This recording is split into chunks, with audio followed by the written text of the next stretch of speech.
হারিয়ে যাচ্ছে শিলিগুড়ির বহু ইতিহাস, আক্ষেপ ইতিহাসবিদদের। কোথায় গেল কাগজ, কোথায় গেল কলম? আধুনিক এআইয়ের যুগে অনেকেই কাগজ কলমকে বিদায় জানিয়েছে। হোয়াটসঅ্যাপে মুখে মুখে বললেই আজকাল সব টাইপ হয়ে যাচ্ছে। দ্রুত বদলে যাচ্ছে পৃথিবী, সময়ের সঙ্গে সঙ্গে প্রযুক্তিও নতুন কিছু নিয়ে আসছে। ফলে বহু কিছু হারিয়ে যাচ্ছে, বহু কিছু ইতিহাসের পাতায় চলে যাচ্ছে। কিন্তু শিলিগুড়িতেই কত কিছু দেখা যেত, আজ কি আর সেসব কিছু আছে? তাই শিলিগুড়ি শহর ইতিহাস সংরক্ষণ, শিলিগুড়ি ইতিহাস লেখার প্রস্তাব জোরের সঙ্গে রাখলেন উত্তরবঙ্গের বিশিষ্ট ইতিহাসবিদ ডক্টর আনন্দগোপাল ঘোষ। তিনি বলেন, এখনও পুরনো কিছু মানুষ বেঁচে রয়েছেন, তারা কেমনভাবে দেখেছেন শিলিগুড়িকে, কি হারিয়ে গিয়েছে সব লিখে ফেলুন। আজকের যেসব বয়স্ক প্রবীণেরা রয়েছেন তারা বিদায় নিলে কিন্তু শিলিগুড়ির আরও বহু তথ্য নথি হারিয়ে যাবে। ডক্টর আনন্দগোপাল ঘোষ সকলকে বললেন, আপনারা লিখুন, সবাই গদ্য রচনা করুন। শিলিগুড়ি পুরসভা শিলিগুড়ি মহকুমা নিয়ে একটি সংকলন প্রকাশ করতে চলেছে। সেই উদ্যোগেরও তারিফ করেন আনন্দগোপাল বাবু। রবিবার শিলিগুড়ি বিশ্বদ্বীপ সিনেমা হলের কাছে হিমাচল কলোনিতে কবি অলোক চক্রবর্তীর কাব্যগ্রন্থ প্রকাশ অনুষ্ঠান ছিল। সেই অনুষ্ঠানে অতিথি হিসেবে বক্তব্য রাখার সময় শিলিগুড়ির ইতিহাস লেখার প্রসঙ্গটি মেলে ধরেন আনন্দগোপাল বাবু।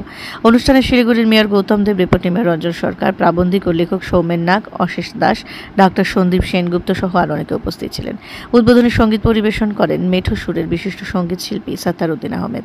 অনুষ্ঠানের সঞ্চালনায় ছিলেন বিষ্ণু প্রসাদ ধর এবং কৃষ্ণা কর। কবি অলোক চক্রবর্তী বই প্রকাশ ঘিরে সেখানে পরিবেশ অন্যরকম হয়ে ওঠে।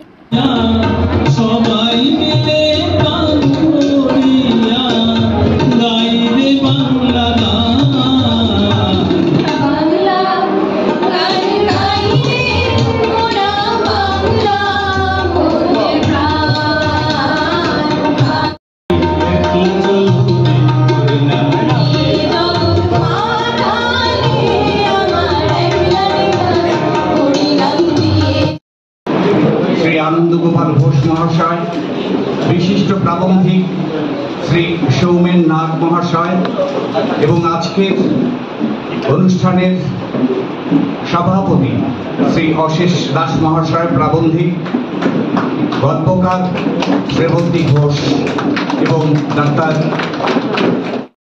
পড়ার কি বললো, যদি কিছু না লিখি, সেই জন্য পড়বেন, লিখবেন।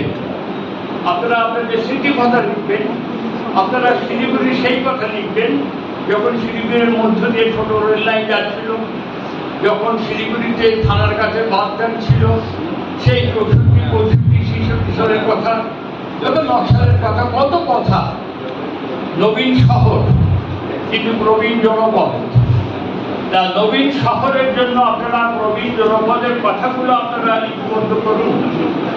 আমি একটি দৈনিক সংবাদপত্র দেখলাম, আমাদের প্রধান মহানগরিক এবং উপমহানগরিক এবং তার যারা সঙ্গে আছেন, সেই শিলিগুড়ি মহানগর অর্থাৎ শিলিগুড়ি কর্পোরেশন শিলিগুড়ি মহকুমা নিয়ে একটি মহাগ্রন্থ প্রকাশের উদ্যোগ গ্রহণ করেছে। এরা আমি খবরের কাগজে দেখেছি, এটা সাধু উদ্যোগ। কিন্তু প্রশ্ন হয়তো এখানে যে শিলিগুড়ির তো পুরনো লোক তো কমে গেছে। পুরনো লোক যে কোনো প্রাকৃতিক নিয়মে হোক, যে কোনো নিয়মই হোক, কোনো একটা সময় কেউ খুঁজে বার করছে। আমাদের বিজয় ঘটকের নাম অনেকেই জানেন না, শিলিগুড়ির আদিকর্মের ইতিহাস লিখেছিলেন, দুলাল দাস লিখেছেন শিলিগুড়ির কর্তা। আমরা কিন্তু এখন সেগুলো খুঁজে পাবো না। এই কারণে যে তখনকার শিলিগুড়ি আর আজকের এই দ্রুত প্রসারমান শিলিগুড়ির আকাশ পাতাল তফাৎ। আমি জানি না, আমি এই বিষয়ে কোনো বিতর্ক যেতে যাচ্ছি না।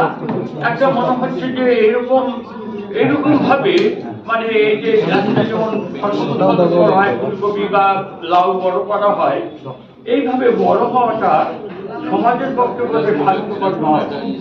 আবার এটাও সত্যি যে বিমল কৃষ্ণমতিলাল রাষ্ট্রবিজ্ঞানী বলছেন, সব সত্য কথা বললে সমাজের সৌন্দর্য নষ্ট হয়। অতএব সেটাও আমি বলতে পারছি। এটা অনুষ্ঠান হওয়ার পরে ঘরোয়াভাবে মেয়র ছিলেন, প্রবিশ্বিক ছিলেন, আমি ছিলাম, রতন বিশ্বাস ছিল, আরো কে ছিল। তখন উনি বলছেন যে এই আমার গান ঝালাপালা হয়ে গেল, বাণিজ্যিক শহর, বাণিজ্যিক শহর, বাণিজ্যিক শহর, এর কোনো সাহিত্য সংস্কৃতি নাই, এগুলো বলেছিলেন। তা তখন সেই কথার উত্তরে আমি এখানে সেটার চেষ্টা করেছি লেখা, এবং এই কথাটা হয়তো অবশ্যই সত্যি, কিন্তু বাণিজ্য এবং সংস্কৃতি সমানভাবে চালানো যায় কিনা মেয়র সেটা আন্তরিকভাবে চেষ্টা করেছে। এটা আমি তার সামনে বলছি না, বইতে লেখা আছে, তার সামনে বলা সেরকম বয়স আমার নেই। আর আমার মানে এটা লেখা আছে ওখানে যে এইটি একটা হারমোনি করা কমার্স অ্যান্ড কালচার, এই হারমোনি করার একটা আন্তরিকভাবে চেষ্টা আছে, কিন্তু কতটা সফল হবে, সময় থেকে কতটা সুযোগ দেবে, পরিবর্তিত সমাজ তাকে কতটা গ্রহণ করবে, সবটাই কিন্তু প্রশ্নবোধক চিহ্ন। আজকের জীবনে সবকিছুই প্রশ্নবোধক চিহ্ন।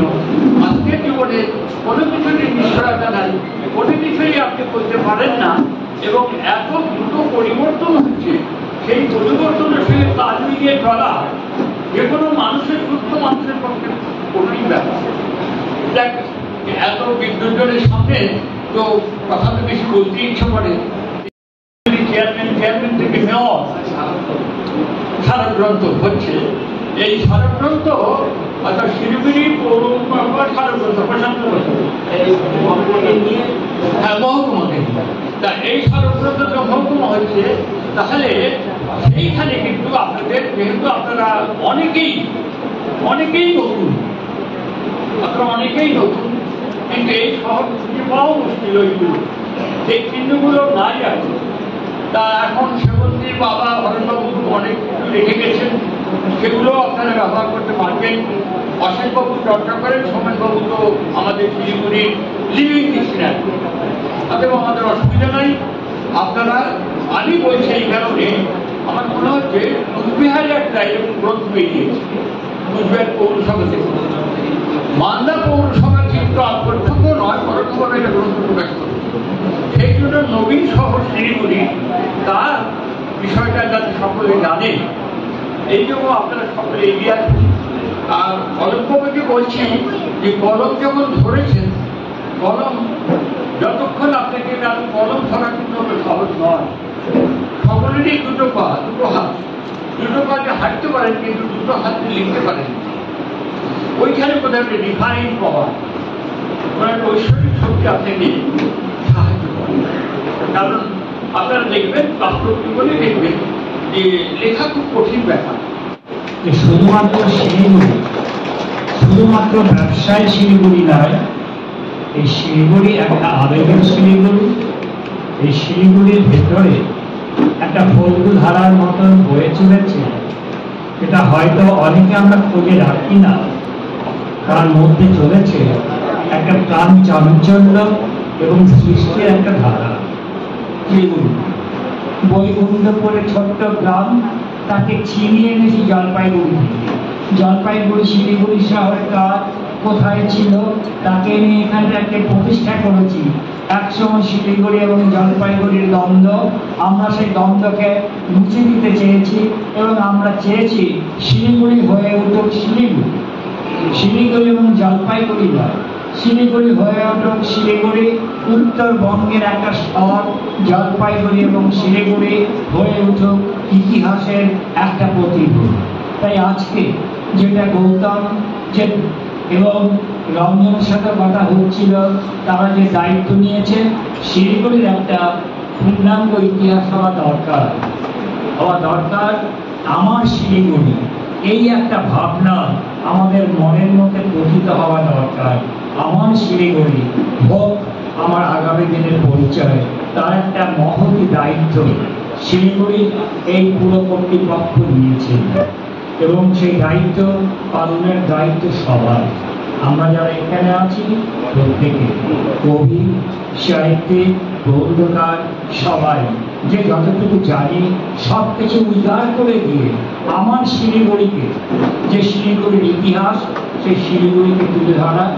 এবং আমি আশা করব অলোক আবার তার নতুন এই প্রতিভাকে যেমন হাজির করবে, এবং যাতে এর যেটা আমরা পুর নিগমের পক্ষ থেকে চাইছি যে আমাদের এই শহরের যে সত্যিকারের ইতিহাস, দৈনন্দিন জনসংখ্যা বাড়ছে, সত্যি তো আজকে নদীগুলোকে বাঁচানোর প্রচেষ্টা তো কেউ করেনি, আজকে আমাদের শহরের মানুষরা ভাবছেন নদীকে কি করে বাঁচানো যায়।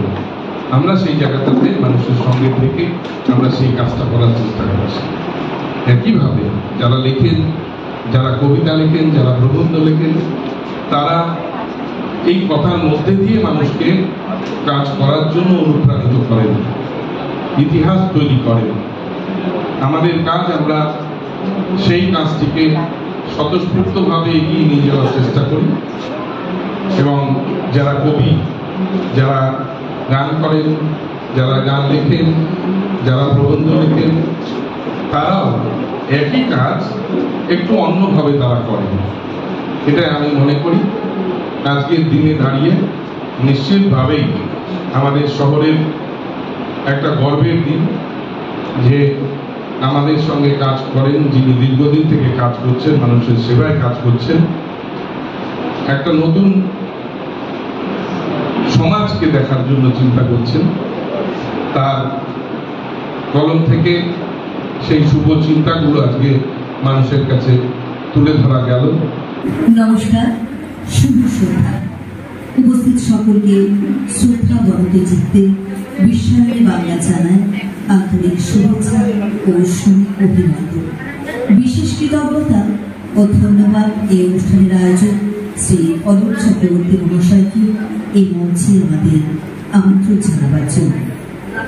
বরাক উপত্যকার বাংলা ভাষার সবুজ স্বরূপ ও শ্রী অলোক চক্রবর্তী মহাশয়ের প্রথম কাব্যগ্রন্থ শক্তি শুয়ে আছে মেরক উন্মোচন এবং তার সম্পাদিত প্রবন্ধ ও কাব্য সংকলন অন্বেষণ প্রকাশ উপলক্ষে অনুষ্ঠিত এই সৃজন সন্ধ্যায় আমাদের নিবেদনে রয়েছে কবিতা আলেখ্য আমি ফিরোজা, একটি ভারতীয় মেয়ে। অংশগ্রহণে সোমা চক্রবর্তী, রুমা বসাক, পল্লবী পাল, আমি নন্দিতা ধর্মী। সমগ্র অনুষ্ঠানটি রূপায়ণের নির্দেশনায় ও পরিচালনায় পল্লবী পাল। শুরু হচ্ছে কবিতা আলেখ্য আমি ফিরোজা, একটি ভারতীয়।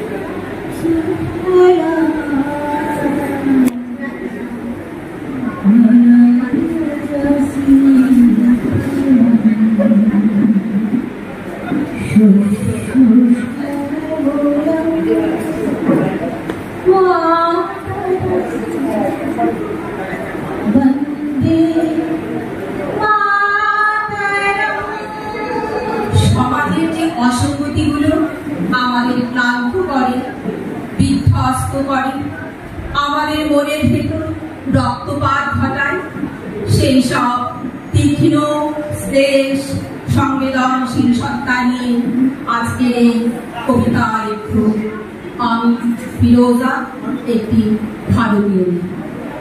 হিন্দু ভারত, জৈন ভারত, বৌদ্ধ ভারত, খ্রিস্টান ভারত, এতগুলো ভারতের মাঝে দাঁড়িয়ে আমি ফিরোজা, একটি ভারতীয় মেয়ে। আপনারা বলতে পারেন আমি কি দোষ করেছি? পৃথিবীর যে কোনো দেশের যে কোনো একটি মেয়ের মতো আমি একজনকে ভালোবেসেছিলাম। প্রথম যেদিন ওর চোখ করেছিল আমার, আমি জানতাম না ও কি। বিকেলবেলা কলেজ ক্যাম্পাসে যে আলো এসে পড়েছিল, ওর ছবি তার কোথাও লেখা ছিল না ওর ধর্ম। হিন্দু ভারত, জৈন ভারত, বৌদ্ধ ভারত, খ্রিস্টান ভারত। আপনারা বলতে পারেন আমি কি দোষ করেছি? আমি যেদিন হাতে মোমবাতি নিয়ে উঠে দাঁড়ালাম, আমি যেদিন বলে ফেললাম আমি শরিয়ত মানি না, আমি যেদিন বুঝিয়ে দিলাম ভারতবর্ষের মাটিকে মা বলে জানি, ভারতবর্ষের আকাশকে আকাশ, সেদিন থেকে শুরু হলো অত্যাচার। হিন্দু ভারত, জৈন